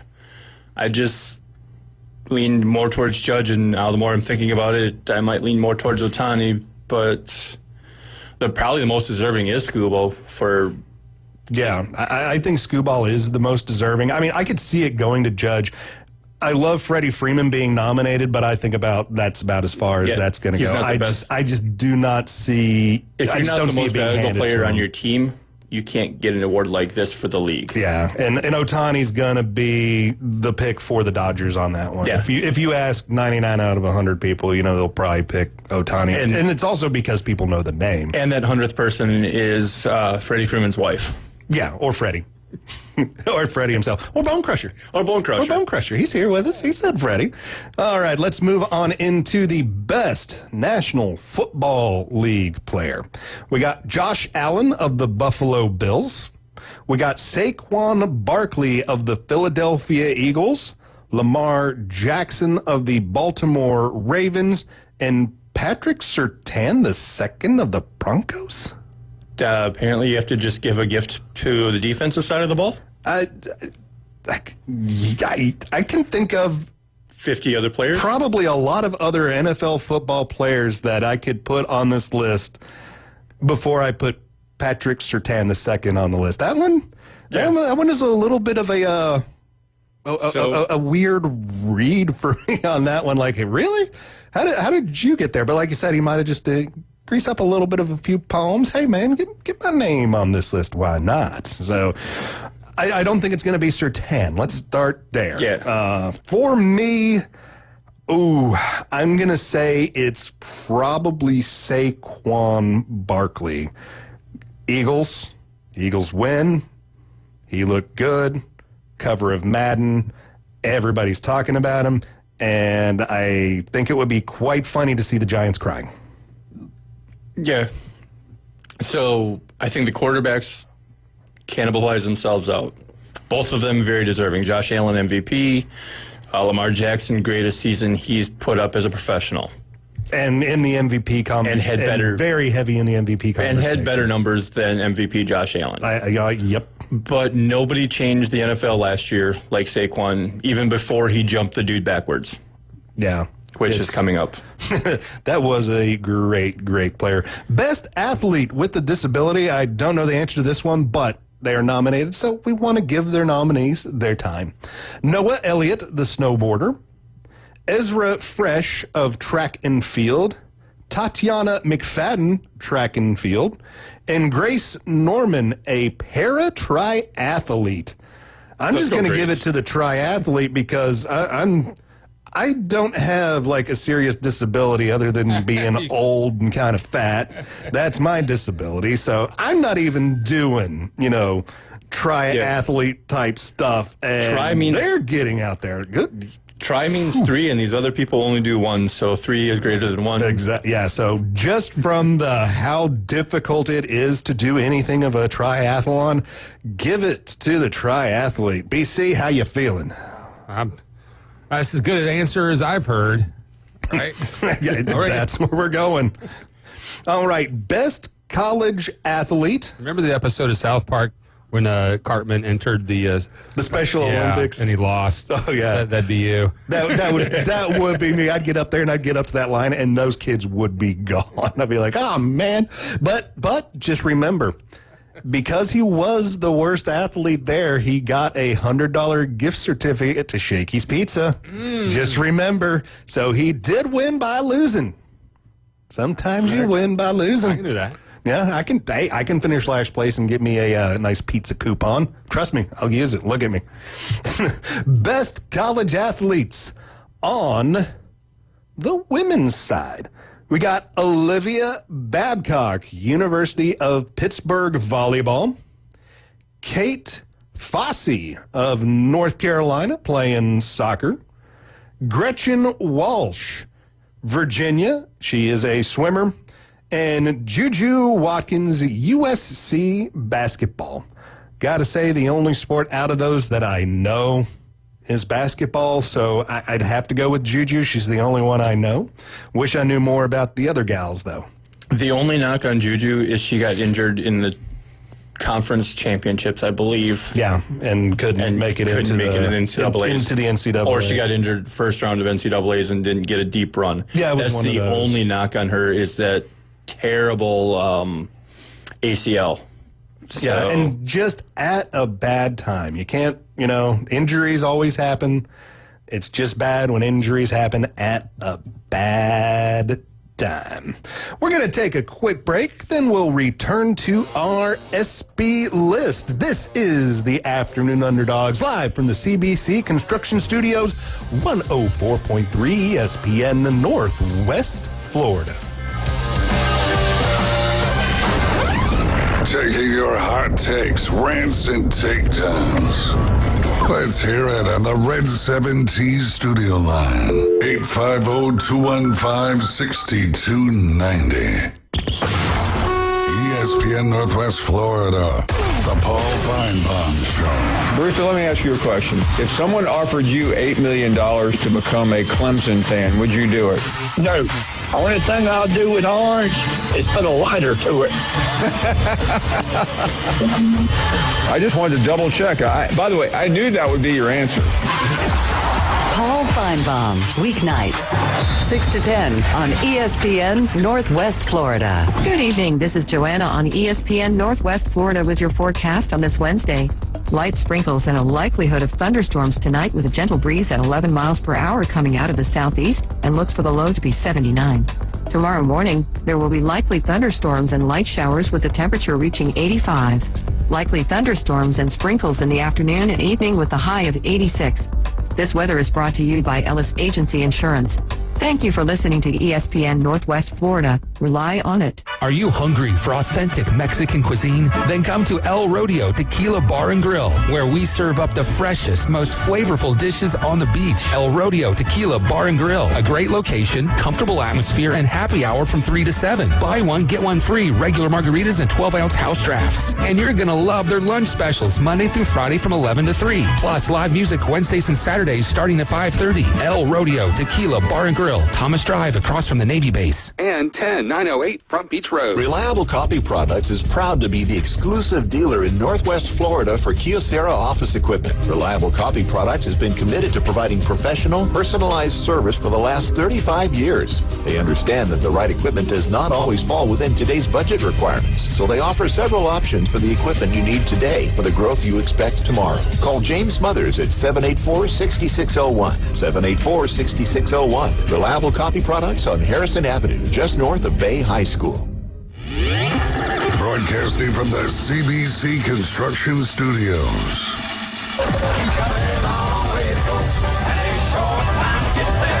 They said it couldn't be done. The Afternoon Underdogs are live. They say it can't be done. Are we going to do what they say can't be done? 104.3 ESPN Northwest Florida. This is the Afternoon Underdogs, live from the CBC Construction Studios. Visit their website, cbcconstruction.com.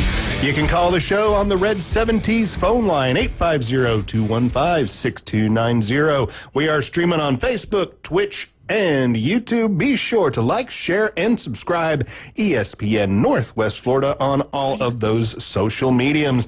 And be sure to download our app, take us with you everywhere you go, as long as you are connected to the internet.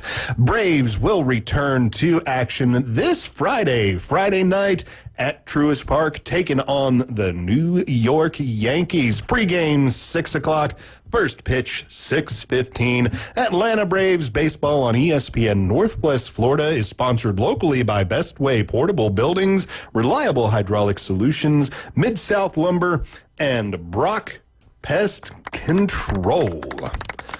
So we left off the last section with our SB Awards, and we still got a few more to go through. So let's round out what we think will happen in the SPs tonight. So we just did Best Women's College Athlete. Did we agree with Juju? I think we all agreed on Juju. And we will move on into Best Men's Collegiate Athlete. The nominees are Cooper Flagg of Duke Basketball, Wyatt Hendrickson, Oklahoma State Wrestling, Travis Hunter, University of Colorado Football, and CJ Christ, Cornell University, playing for the lacrosse team.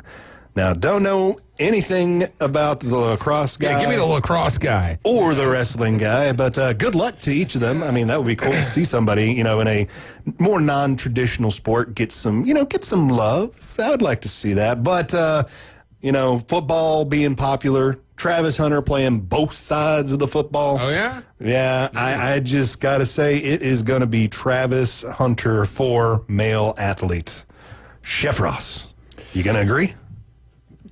Part of me is agreeing. I'm looking up Wyatt Hendrickson because I thought, he's who I thought he was. Had a great wrestling career. Was undefeated this year going into the championship, and I believe got upset. But the determining factor for me is Cooper Flagg got injured in the ACC tournament, and Duke still went ahead and won that tournament pretty handily. Yep. So Travis Hunter wins because I don't think he was ever off the field for Shedeur to throw the ball to or not throw the ball to. Yeah, and then he was on the defensive side of the ball as well most every single play. Yeah. I mean, basically, he only took off special teams, I guess, because he wasn't returning. So I guess the special teams was the only spot where you didn't really see him heading out there for college. So great collegiate career. As in the NFL, buddy, pick one side of the ball, please, so you can play longer and make more money. I think it'll end up going that way. I bet he ends up more on the defensive side of the ball and has a couple of offensive plays where he gets rotated into. I kind of probably see that happening more, although you usually see, quarterbacks, wide receivers working together on routes and timing and things. So, I might be talking myself out of that.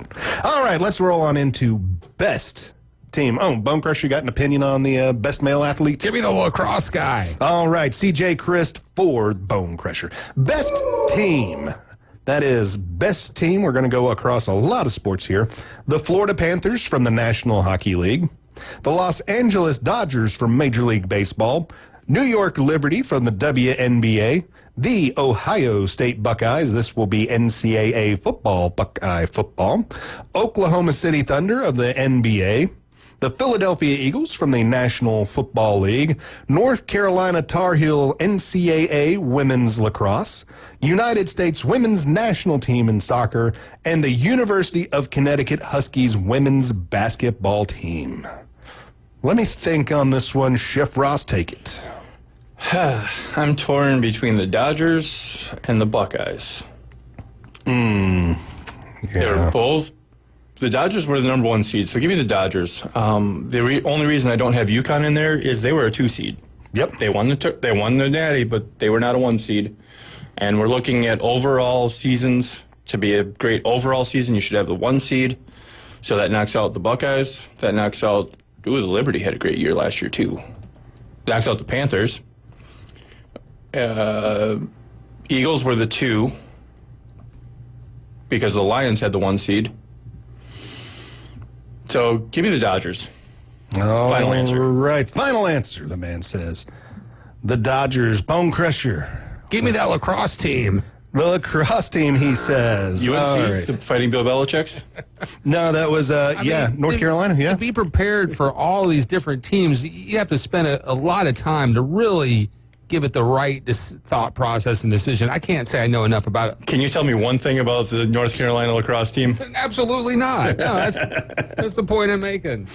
I mean, I don't hate picking the University of North Carolina lacrosse team, the female team. Dominated a lot. They more than dominated, 22-0 on the season. They did not lose a single game, 8-0 in the playoffs. I mean, it's North Carolina, their women's lacrosse team, I just pulled it up, their record all time, 443 wins and 130 losses. I mean, just an absolutely dominating team.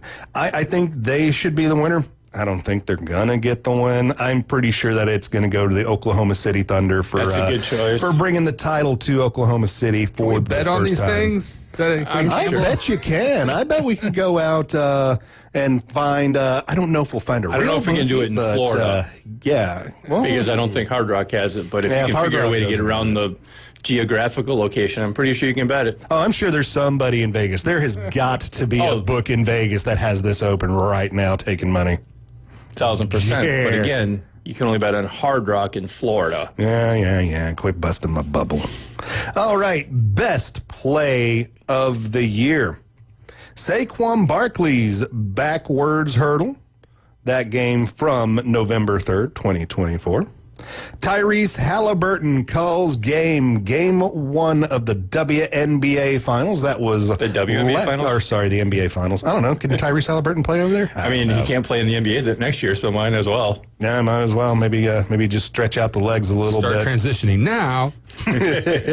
Sabrina Asiango's logo Game 3 winner from the WNBA Finals. There we go. I knew I saw WNBA somewhere in there. And Trinity Rodman with the OT goal to send the U.S. women's national team to the semifinals of the 2024 Olympics. Oh, it's Saquon. Yeah. That hurdle. Saquon broke the internet that day. Yeah, that hurdle, that was one of those, that hurdle, hurtled around the world that day. That was one of those things that it's going to be on one of those replay reels 10, 15, 20, 30, 50 years from now. You are going to see that on a replay. Halliburton seemed like 9 game-winning shots in the NBA playoffs. All of them were clutch. And Askew, that was a good shot too, though. And I don't know anything about the women's national team. They didn't win the gold, so it doesn't matter. Well, they didn't win the gold? Well, so Saquon. Give me Saquon. BC, who we got? Saquon Barkley. We got Saquon. Best comeback athlete. Gabriel Landeskog of the Colorado Avalanche. Suni Lee, U.S. gymnast. Mallory Swanson of the U.S. women's national team and the Chicago Red Stars. And Lindsey Vonn, the American skier. Finally over her breakup with Tiger? Ooh, yeah, finally over her breakup with PK Subban. I wonder where she's coming back from. It was a knee and a hip. She got both of them replaced in the same leg. Yeah, so that was the comeback for her. For me, Landeskog made little to no impact coming back and playing for the Avalanche in those 3 or 4 games in the playoffs. I think that was more of a motivational boost for the guys around him. Really, then for him, he did get a goal, but the Avs didn't make it deep, so who really cares? Suni Lee did an excellent job at the Olympics. I don't really keep up with women's soccer, although I do know Mallory Swanson is, married to the shortstop for the Cubs, so I know that much about her. Last name. Yeah, that's a shared last name, yeah. And Lindsey Vonn skiing. So for me, it's either Suni Lee or Lindsey Vonn, and I'm going to go with Lindsey Vonn coming back from injury, getting back out on the slopes. As somebody with a hip replacement, I kind of have to go with Lindsey Vonn now. Yeah, give me the skier, but James, isn't this the category that the last time you watched the ESPYs, you were telling us a story before the show, yeah, this was one that kind of broke me back in the day. This was way back, I'm going to say, 96, 97. So we're talking, the first half getting your way back machine. And it was comeback player of the year. And the list was like two other guys, Mario Lemieux coming back from cancer, and Darryl Strawberry coming back from his crack habit. And, of course, they handed to Darryl Strawberry coming back from his crack addict. Now, there were two guys there. One of them was coming back from some serious injuries, and two of the guys were coming back from having cancer. Come on, guys. Really? Really? Have you ever come back from crack? You know how hard that is. That is not. I haven't lately. I haven't come back from it. I just stay on it. It's just easier to stay on it, than to try to get off of it. It's just not worth your time and hassle, people. Broken hip, crack. It's tougher to get off the crack. You probably want the crack while you're on the broken hip, really. I'm going to say that one. Yeah, well, you just even forget about having a hip. That'd be the comeback of the decade. I came back from a broken hip and crack. I got a hip? What? I don't need that thing. All right, best championship performance. Simone Biles at the 2024 Olympics in the women's all-around. Steph Curry men's Olympic basketball team. Freddie Freeman during that World Series crushing, and I mean crushing that Grand Slam. And Rory McIlroy wins the first Masters title, completing his career Grand Slam. All right, one of you guys take this one first. Go ahead, BC. Freddie Freeman. I like it. I do like Freddie Freeman. I think this is where Rory gets the love for completing the career Grand Slam and gets it here. Simone Biles in the Olympics was just stupid to watch. So I'd like to see her win there. She was just amazingly head and shoulders above everybody else. I mean, I like everybody on this list. I can see where everybody would get picked for this one. And you know what? I was actually going to say Steph. I bet it's going to be Steph because ESPN loves basketball. So I can almost see ESPN going with that one, though I think that one should be fourth on this list of four for me. I can see it winning. For me, it's a tough pick between Biles and Freeman. Biles was in an international competition, beating the world. But did you see that Grand Slam? That was a great... Did you see that Grand Slam? Oh, that was a thing of beauty. There's 4 people total that have done what Rory's done. Yeah, in the that's history a good one, of too. People. So that's one of those. That's a hard one to go with. I bet it's Steph Curry if I'm a betting man, and I am. And if I was going to put money on it, I'd put $2 on Steph. But personally, that's the least confident out of the 4 I have Miss Steph. I'm going to say for me, I'd go with Simone Biles because it is an international competition. Go against everybody in the world, but I guess Rory's also going against everybody in the world too. In an international competition. Those are the 2 I have the most confidence putting my $2 bet on is Simone Biles and Rory McIlroy. Best record-breaking performance. Gino Arthurima of the Yukon Huskies. I have no idea what Gino did. He's the coach. Okay, so he's the all-time women's winning coach. I think he's got everything, women's and men's, for wins. Yeah. Caitlin Clark, the Indiana Fever. I'm sure they're probably referring to her time in college, not with the Indiana Fever. Kevin Durant. Her rookie year's breakout performance. All right, I'll take that. But it's record-breaking. Did she break any rookie records? I'm sure she probably did. She broke WNBA records like 10 games in. Okay. For most triple-doubles or double. Okay.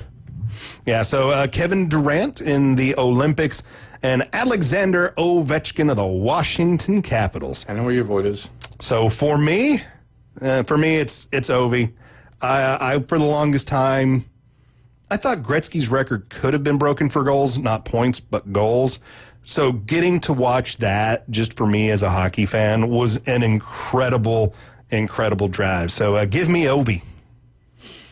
I want to go with Gino breaking Coach K's record for wins, but my heart's in with Ovi. Those records of Gretzky's were just so hallowed that nobody could touch them, and all of a sudden he goes and breaks it. BC, who we going with? I'm going with Caitlin Clark again, and I'm really not a women's sports kind of guy, but she has just made such an impact. She broke those records, and kudos to Chef Ross for knowing that. So, yeah, give me Caitlin Clark. What record did Kevin Durant break, except for most time on the injured list? During the Olympics, he had the most points for an Olympic run. For the Olympics, that was the 2024 in France. Because it can't even be most stolen money. That goes to Kirk Cousins. Yeah, Kirk Cousins is definitely good at stealing the bag. Best breakthrough athlete, Cooper Flagg, Duke men's basketball. Joel Humphrey. Chloe. And that would be the North Carolina women's lacrosse. Ilona Marr of rugby, and Paul Skeens of the Pittsburgh Pirates. Super easy for me on this one. The man is named Paul Skeens. He did but the thing with Paul Skeens is he doesn't get any run support, so he doesn't get the wins. Doesn't get the wins, but what he is doing is crazy. His ERA, crazy low. Give me the underdog here, Chloe Humphrey. All right, we like it. Women's lacrosse. BC, give me something. Give me some more of that lacrosse, yeah. All right, best athlete, women's sports. Simone Biles, the gymnast. Cindy McLaughlin-Laverne of track and field. Gabby Thomas, track and field. And Aja Wilson, the Las Vegas Aces. This one's easy for me. Simone Biles. Simone Biles.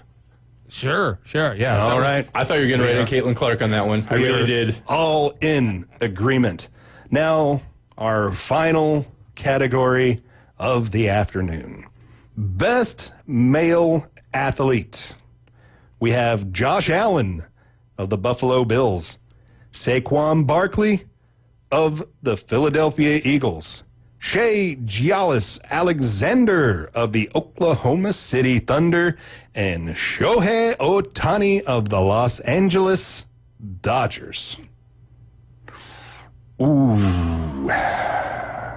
All right, so my theory, the football guys, again, are going to cannibalize themselves out. Saquon had an amazing year. Josh Allen was the MVP. SGA was the MVP, had another solid year, but a bunch of people have been MVP. A bunch of people have been our NBA Finals MVPs when they've been the MVP. Nobody in the history of baseball has had a 50-50 season. Give me Shohei. Yeah, for me, it's Shohei Ohtani. I mean, Allen, no championship, no interest. You're the MVP. Great. Show me a ring. You can't. Saquon Barkley. Got the ring. Great season. Got the ring. I like it a lot. Blew up the internet. Shea Gilgeous-Alexander. Again, you can show me the ring. MVP. Like him a lot. Fine. Shohei Ohtani. Can show me the ring. 50-50. World Series. So for me, it is either, because I'll agree with you, the football guys, I do believe, cannibalize themselves. So we're down to SGA or Ohtani. And I just think that 50-50, that's what's going to push Ohtani into being the men's best athlete. Hit me with it, BC. Yeah, I agree. Shohei Ohtani. All right, we are gonna say Ohtani. All right, coming up next, we got our $2 bets and This Day in History. You are tuned in to the Afternoon Underdogs, coming to you live from the CBC Construction Studios, 104.3 ESPN, Northwest Florida.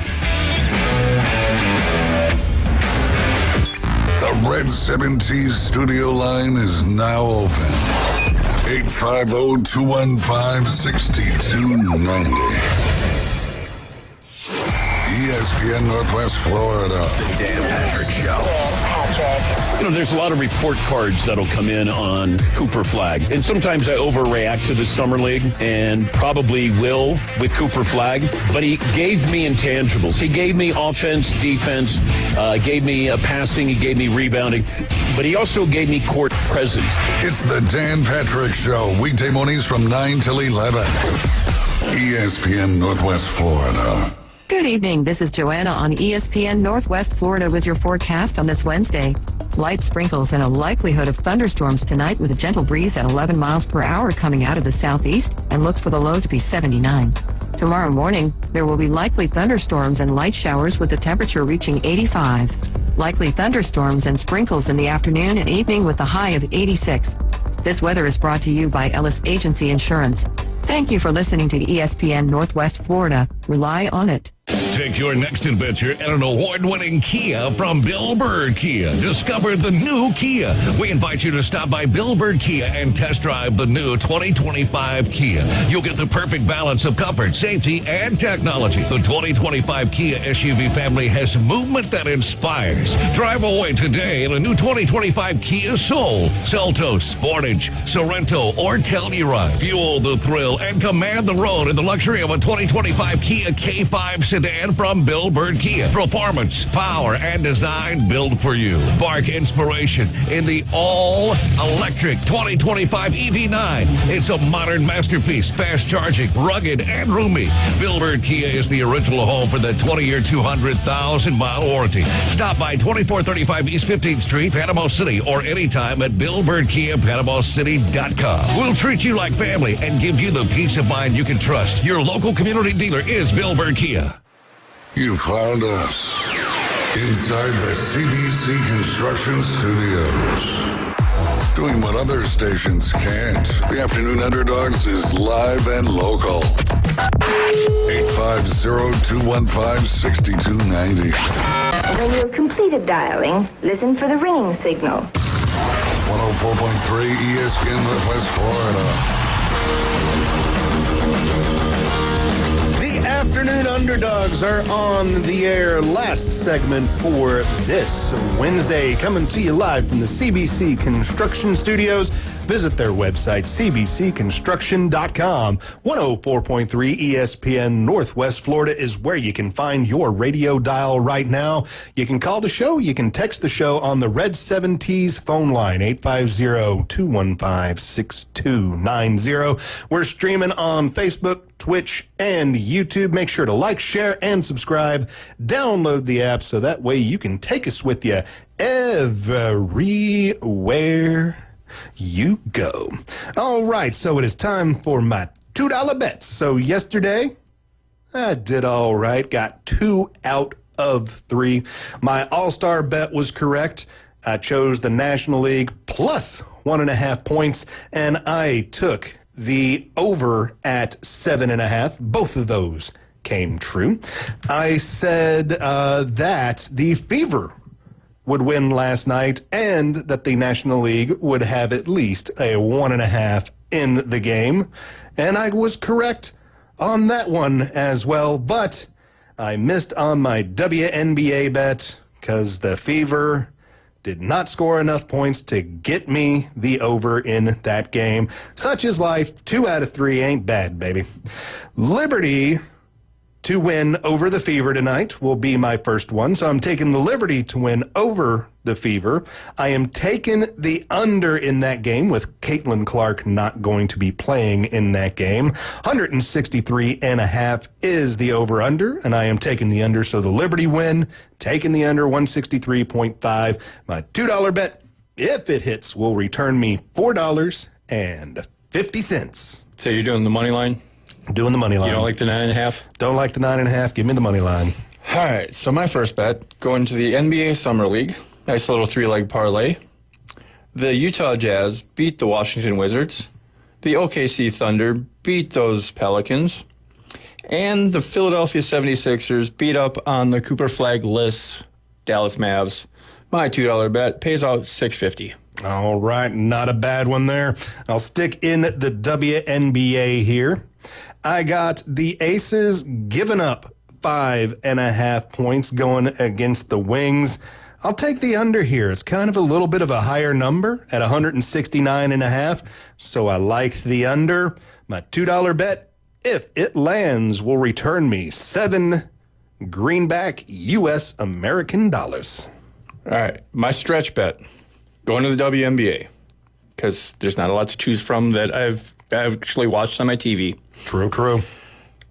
Paige Buckets, 20-plus points. Asia Wilson, 20-plus points. Brianna Stewart, 20-plus points. My $2 bet pays out $13.41. Ooh, I like the swing there. All right, a bit of a futures bet from me because I didn't find a lot of other things that I wanted to bet on for this evening. So I'm going to the Open. I'm going to take Rory McIlroy to win the Open. My $2 bet, if Rory wins, will return me $11. Boy, all right. I still got in with better odds. I like Rory. I'm at plus 600 for Rory to win the tournament, so that $2 pays out 14. I got the better odds than I did. Oh, well. Well, I got in earlier than you did. I guess that's why. That's how it happens. Let's roll on into this day in history. It is Wednesday, July 16th, 2025. And on this day, 1920, Babe Ruth breaks his season record of 29 homers with his 30th home run, leading the New York Yankees past the St. Louis Browns 5-2. And at the end of this season, Ruth will have a major league record of 54 home runs in a season. This day, 2005, in Las Vegas, Jermaine Taylor beats Bernard Hopkins for the undisputed middleweight title. Hopkins, a winner of a record of 20 consecutive defenses, starts slowly, and the undefeated challenger builds up a big enough of a lead that two judges on the scorecard give him the victory, and that leads him to the title.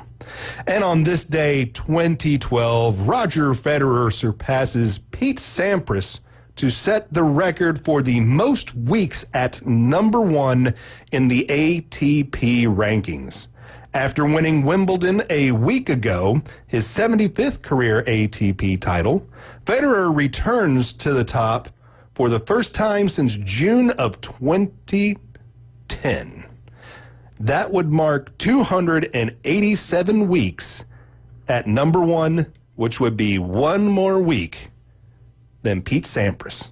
Man, you kind of forget, like tennis had just two dudes. I got a couple fun ones from way back. Dominating. Hit me. All right, on this day in 1924, the New York baseball giants, George Kelly, is the first to hit a home run in 6 consecutive games. 1936, the same New York baseball giants are 10.5 games back in the National League and go on to win the pennant. Let's see what else is fun. Hey, that's a cool name. 1947, Bobo Newsom wins his 200th game, the first as a Yankee, and Yanks' 18th straight in a nightcap. Vic Rashi extends his streak to 19. All right, good one, good one. Stupid commercials. Gotta love ads. Hey. Gotta love ads, man. Gotta love ads. Not commercials. 1970, the Cincinnati Reds spoil the Pirates' debut in Pittsburgh in the new Three River Stadium, 3-2. Yeah, I remember that. Yep. One of the old concrete donuts that opened. All I am saying is I am very, very grateful for Major League Baseball to get rid of all of those. The concrete donut was the worst idea for anything like that. It was bad for football. It was bad for baseball. It was bad for concerts. Praise Jesus. It was just not a good idea. Praise Jesus. This building is no longer in existence. In 1985, the 56th Major League All-Star Game, NL wins 6-1 at the Hubert H. Humphrey Metrodome in Minneapolis, Minnesota. The roof fell in, bro. No, they played after that. No, it didn't fall in a few times. It did fall. It fell in once. Oh, I thought it fell in like twice because of snow loads. The fun thing about that one is Brett Favre was allegedly going to miss his first start ever, and then the roof collapsed, so he got more treatment and was able to play another couple of games. There we go. 26 inches of snow on top of that roof. That was a weird kind of building. It was like the only domed concrete donut, wasn't it? I don't think any of the other ones were domed. They were open up to the world. When you're leaving the Metrodome, the wind, because it was held together, the roof was held up by like winds and fans and everything. So the wind literally threw you out of the building leaving. It was kind of fun to leave that place. That'd be nice. It's like, I hate coming in here, but I love to leave. That's the kind of building you don't really want to have. All right, let's roll into some news to finish up the show. So, Major League Baseball and the Rays have been in conversations on what do they do if they make the postseason. Well, they have an answer now. They are just going to stay right there at Steinbrenner and play in a 10,000-seater stadium. They did have discussions on if they wanted to go down to Lone Depot Park and play the games there. But in the Rays, in their infinite wisdom, and I do find this to be good wisdom, said, nah, we would really rather stay closer to the fans. Now, yes, you can't put as many people in the seats, but I mean, let's just go look at Lone Depot Park to begin with. When the Marlins are there, how many people show up? 12. Exactly. So how many people are going to show up for the team that is your cross-state rival in the playoffs?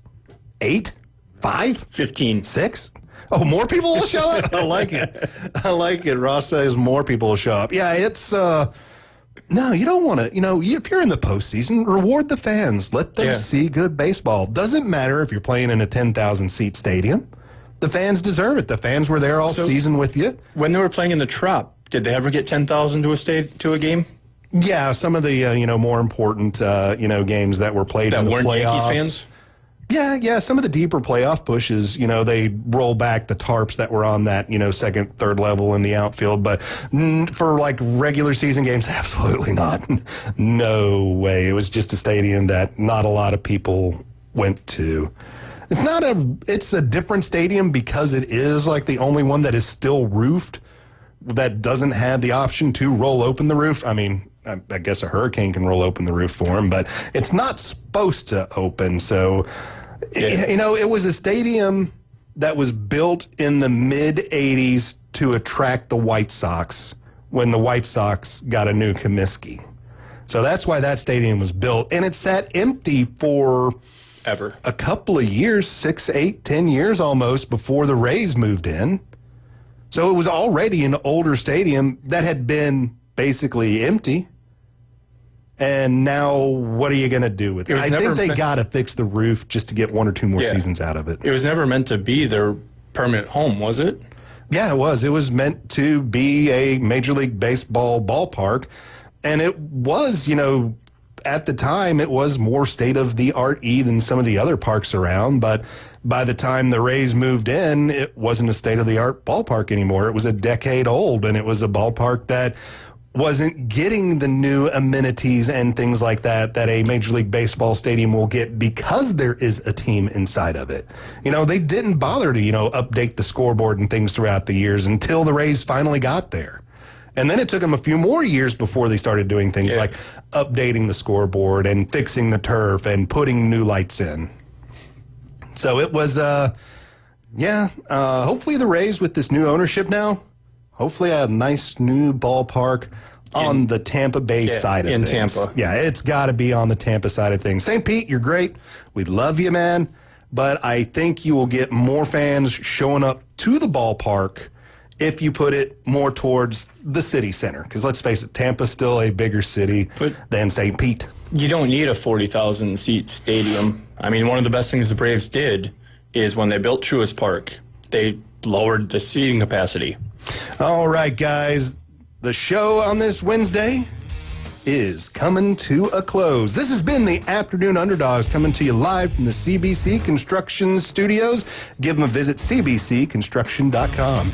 I'm James Fife for Chef Ross, for Bone Crusher. Enjoy your Wednesday, everybody. Keep your stick on the ice.